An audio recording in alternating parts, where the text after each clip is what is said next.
문제 풀어봅시다. 자, 일어나고요. 87페이지 푸는데 2번이랑 5번은 X. 풀지 마세요. 나머지 1번부터 8번까지. 추워? 졸려? 그건 내가 어떻게 해줄 수 없는데.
자, 답 맞춰봅시다.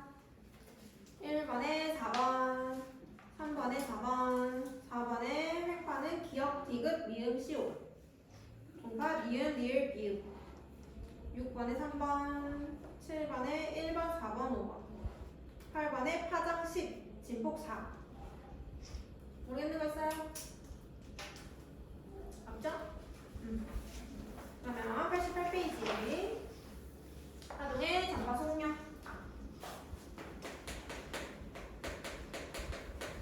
자, 원래 우리가 일상생활에서 쓰는 속력은 초등학교 때부터 배우죠. 거속시 했던 거. 속력은 시간분의 거리로 구해요.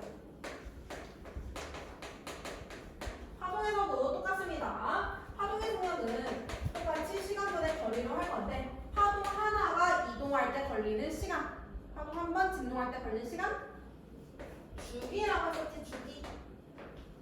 그죠? 몇 초 걸렸는지. 그 다음에 파동이 한 번 진동할 때 이동한 거리. 그렇지, 파장. 그래서 파동의 속력은요, 주기분의 파장으로 구할 수 있고요. 주기분의 파장에서 주기분의 1은 뭐랑 똑같아? 진동수. 그래서 주기분의 1 대신에 진동수를 넣어도 돼. 이렇게도 구할 수 있습니다. 기호로 나타내면은 주기 t분의 파장 람다 혹은 파장 곱하기 진동수 이렇게 나타내면 되겠죠? 별거 아니에요. 그냥 했던 거 시간분의 거리를 주기분의 파장으로 바꿔준 거일 뿐입니다. 그 다음에 파동이 진행을 하다가 만약에 빛도 파동이잖아. 빛이 공기 중에서 진행을 하다가 물을 만났어.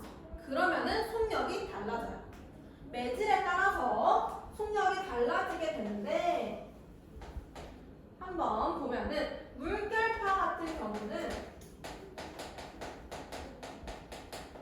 물의 깊이에 따라서 속력이 달라져요. 얘는 물의 깊이가 깊을수록 빨라. 속력이 빠르다.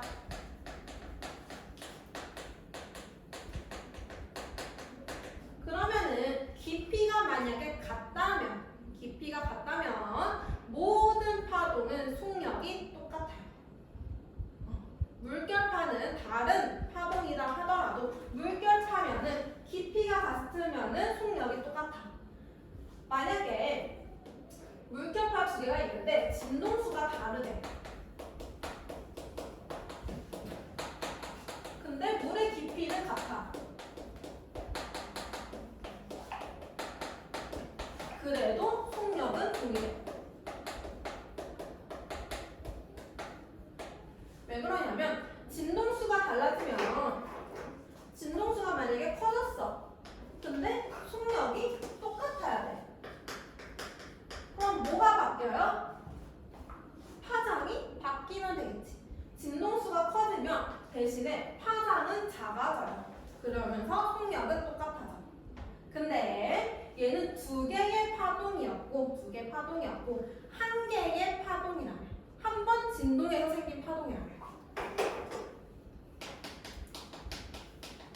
한 개의 파동이랑 한 개의 파동이 진행을 하다가 물의 깊이가 달라졌어요.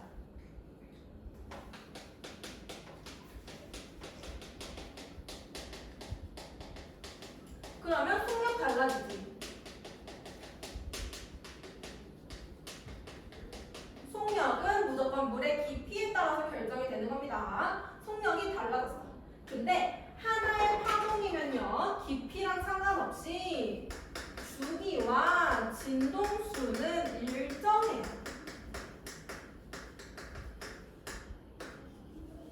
속력이 달라진다 그래서 주기와 진동수가 바뀌는 거는 아니야. 주기와 진동수는 한 개 똑같은 파동이면은 계속 똑같아. 그러면 진동수가 동일하네 이번에는.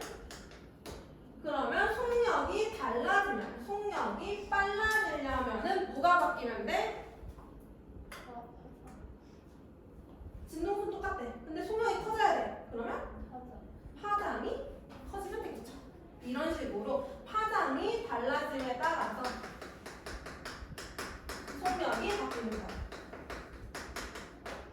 속력 바뀔 때는 파장이 변하는 거야. 파장. 주기 진동수가 변하는 게 아니고. 그래서 이거 잘 기억해 두세요. 이거는 모든 파동에서 다 똑같아. 빛도 똑같고 물결파도 똑같고 소리도 똑같고 하나의 파동이면은 주기 진동수가 일정하다. 좀 더운데? 너 왜 반팔 입고 왔어? 반팔 입고 춥대. 자, 그 다음에 소리 한번 볼게요. 음파. 음파는 두 가지에 의해서 소리가 달라질 수 있어요. 매질의 종류에 따라서 매질이 고체냐, 액체냐, 기체냐에 따라 속력이 달라져. 어디가 빠르냐면 고체가 제일 빨라. 그 다음이 액체, 그 다음이 기체. 소리는 입자가 옆에 입자한테 에너지를 전달해줘야 돼. 그래야 파동이 전달된다. 근데 고체는 입자들이 따닥따닥따닥 붙어 있어요. 그래서 에너지를 빠르게 전달해. 속력이 빨라요. 근데 기체는 입자가 엄청 떨어져 있어. 얘가 얘한테 에너지 전달하려면 시간이 좀 걸려요. 얘까지 가야 되기 때문에. 그래서 속력이 조금 느려요. 그래서 음파는 고체에서 가장 빠르고 그 다음이 액체, 그 다음이 기체 이렇게 된다. 그 다음에 음파는 공기 중에서 만약에 생각을 해보면은 온도가 높을수록 빨라요.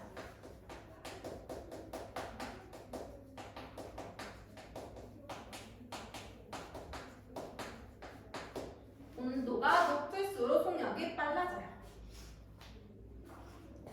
그 다음에 용수철. 용수철도 진동하면은 파동 생기죠. 용수철은 두꺼운 용수철보다 가는 용수철이 속력이 빨라요. 가는 용수철. 두꺼운 것보다 가는 용수철이 빠르고요. 그 다음에 용수철이 잡아당겨서 팽팽해졌을 때 느슨한 용수철보다 팽팽한 용수철이 속력이 빨라요.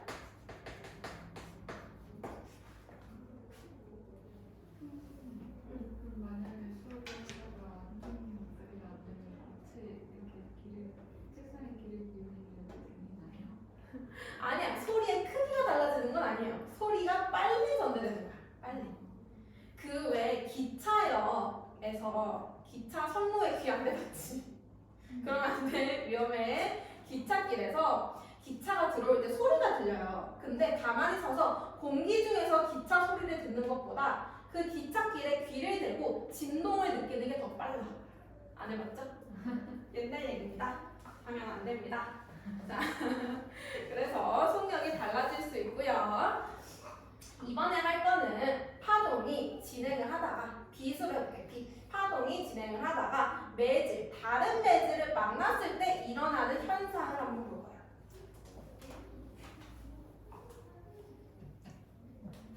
자,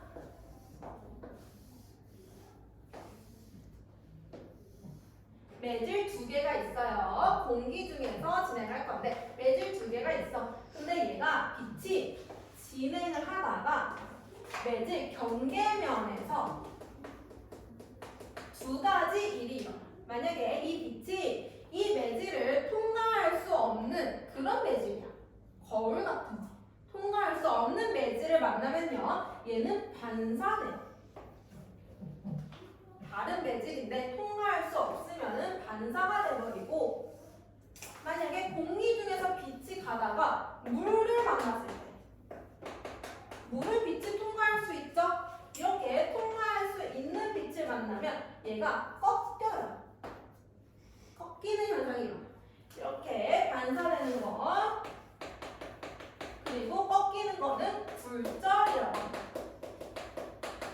굴절, 파동의 굴절, 파동의 반사, 파동의 굴절. 파동이 가지고 있는 특징이고, 반사 먼저 보면은 들어오는 빛, 처음에 들어오는 빛을 입사한다, 입사하는 빛의 선, 입사광선이라고 부르고, 그 다음에 반사돼서 나가는 거, 얘는 반사된 빛의 선이야, 반사광선이라고 불러요. 얘도 들어오는 빛, 입사광선. 얘는 굴절됐어, 굴절광선. 그 다음에 경계면에 수직으로 선을 하나 넣어줄게요.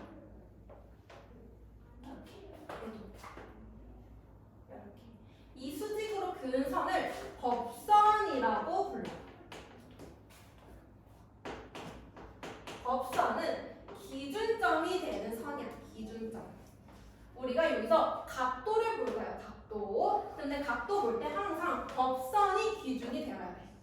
자, 입사광선과 법선이 이루는 이 각을 입사각이라고 불러요. 그 다음에 반사광선과 법선이 이루는 이 각을 반사각이라고 불러요. 항상 법선이 기준이야. 법선과 이루는 각도. 이런 데 해놓고 반사각이다 이렇게 하면 안 돼요. 되겠죠? 법선이 기준. 여기도 법선과 입사광선이 이루는 각도를 입사각. 그럼 굴절각도 법선. 법선과 굴절광선이 이루는 각도를 굴절각. 이렇게. 그 다음에 반사할 때는 반사 법칙이라는 게 있어. 반사가 일어날 때 무조건적으로 성립하는 법칙이 있는데요. 그게 입사각과 반사각이 항상 동일해요. 반사될 때는 입사각과 반사각이 동일해요. 근데 여기 보면은 입사각과 굴절각이 다르죠. 이 경우에서 공기에서 물로 갈 때는 입사각이 굴절각보다 커요. 반대로 물에서 공기로 갈 때는 반대야. 입사각이 굴절각보다 작아요. 이거를 외우는 게 아니고 그냥 해보면 되는 거야. 굴절각 표시해보고 입사각 표시해보고 뭐가 더 큰지를 찾으면 되는 거야. 외우는 거 아니에요. 왜 이렇게 차이가 나냐면 공기와 물에서 속력이 다르기 때문에 매질이 다르죠. 매질 달라졌으니까 속력 달라져야 되지. 그치? 어디가 속력이 빠르냐면 공기에서 빨라. 물에서 느려. 근데 굴절은 무조건 느린 곳으로 굴절해.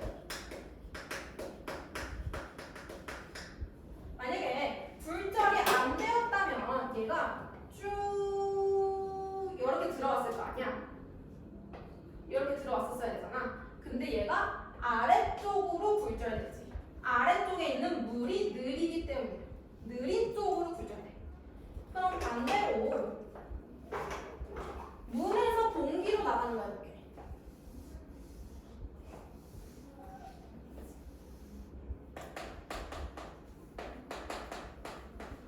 물에서 공기로 나가면은 원래 쭉 나가야 돼. 굴절이 안 일어난다면. 근데 굴절이 일어날 거야. 근데 속력이 느린 쪽으로 굴절돼야 돼. 그럼 얘는 위로 굴절돼야 될까? 아래로 굴절돼야 될까?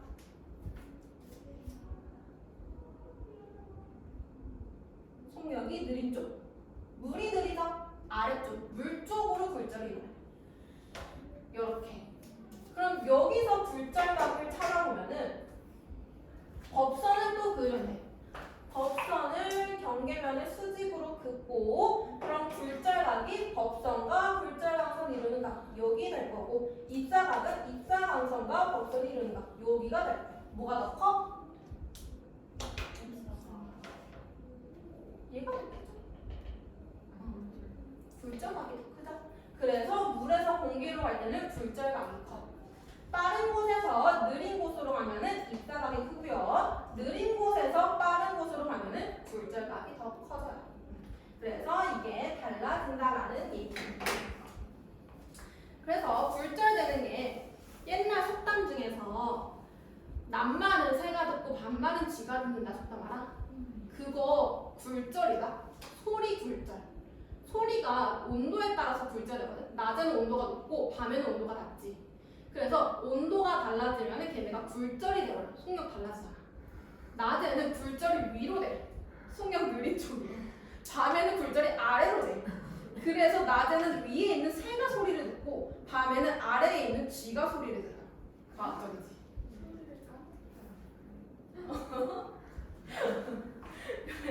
굉장히 과학적인 속담이에요. 그건.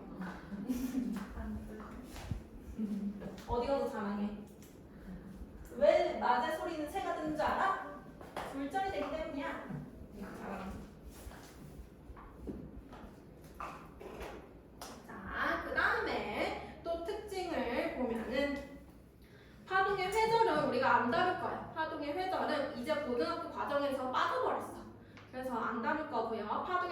간섭 볼게요. 간섭. 파동의 간섭은 두 개 이상의 파동이 만났을 때 얘네가 중첩된다라는 얘기예요. 간섭에는 두 가지 간섭이 있어. 두 개가 만나서 합쳐지는 보강 간섭이 있고 두 개가 만나서 작아지는 상쇄 간섭이 있어요. 상쇄된 거예요. 보강 간섭은 언제 일어나냐면 이런 파동과 똑같은 이런 파동이 둘이 만난 거야. 파동 두 개가 만나면은 진폭이 얘네 두 개 합친 거만큼 진폭이 커져. 합쳐져요. 이게 간섭이에요. 서로 영향을 준다는 얘기야. 그래서 파동 두 개가 만나면 이런 식으로 합쳐지는 거를 보강 간섭이라고 하고 상쇄 간섭은 마루와 골이 만나버린 거야. 그럼 얘네 두 개 합치면은 그냥 요거죠. 그래서 이게 상쇄 간섭이에요. 얘도 없어지고 얘도 없어지는 거. 상쇄 간섭. 파동이 없어지는 걸 의미해요. 근데 얘네 두 개 만났지. 만나고 나서 중첩돼. 근데 얘는 계속 오른쪽으로 진행하고 얘는 계속 왼쪽으로 진행해요. 그래서 얘네가 만나서 커졌다가 다시 나눠져서 그대로 가요. 얘도 마찬가지야. 하나는 위로, 하나는 아래로 해서 만나서 없어졌다가 다시 그대로 가요. 서로 독립적이에요. 그래서 얘는 중첩의 원리 그리고 독립의 원리, 독립성의 원리도 가지고 있다. 그래서 너네 에어팟 껴요? 에어팟 안 껴? 그럴 수 있지. 자, 에어팟을 끼면은 에어팟에 노이즈 캔슬링이라는 기능이 있어요. 소리를 안 들리게 하는 기능이 있어. 근데 그게 귀마개 끼는 거랑은 차원이 다르게 소리가 안 들려. 귀마개를 끼면 소리가 좀 들리거든요. 그지? 왜냐면 귀마개는 고체잖아. 고체 전달된단 말이야, 소리. 근데 노이즈 캔슬링을 하면 소리가 안 들려. 그 이유가 바로 이거야. 내가 소리가 생겼어. 파동이 있어. 그럼 그 에어팟이 상쇄될 수 있는 파동을 만들어내요. 그래서 그 두 개가 만나면 소리가 안 들려. 이게 노이즈 캔슬링의 원리예요. 굉장히 다양한 곳에서 쓰이고 있죠. 그러면 그걸 하면 아예 소리가 안 나요? 거의 안 들려요. 들리긴 들려. 근데 거의 안 들려요. 귀마개보다 훨씬 안 들려요. 그래서 파동의 성질을 같이 봤습니다. 여기까지 이해 안 되는 부분 있을까요? 자, 이데스. 내 파도 이렇게 생기지 않았어요. 이렇게 생겼어요. 이렇게 생겼는데 마루인 곳이랑 골이랑 만났을 때 왜 만나요? 얘 이렇게 생겼지. 얘도 이렇게 생겼지. 근데 얘랑 얘가 만났을 때 얘도 이렇게 생겼어. 왜 만나요? 왜 만나냐니요? 만날 수도 있지. 왜 만나냐니 소리가 두 개가 동시에 날 수 있잖아. 소리 두 개를 동시에 낼 수 있잖아. 그럼 만나요. 그래서 여기까지 하면은 파동의 특성이 마무리되고요. 문제 풀어볼 건데 11번이랑 13번, 14번은 X축이야. 11, 13, 14 X. 나머지 9번부터 16번까지 풀어볼게요.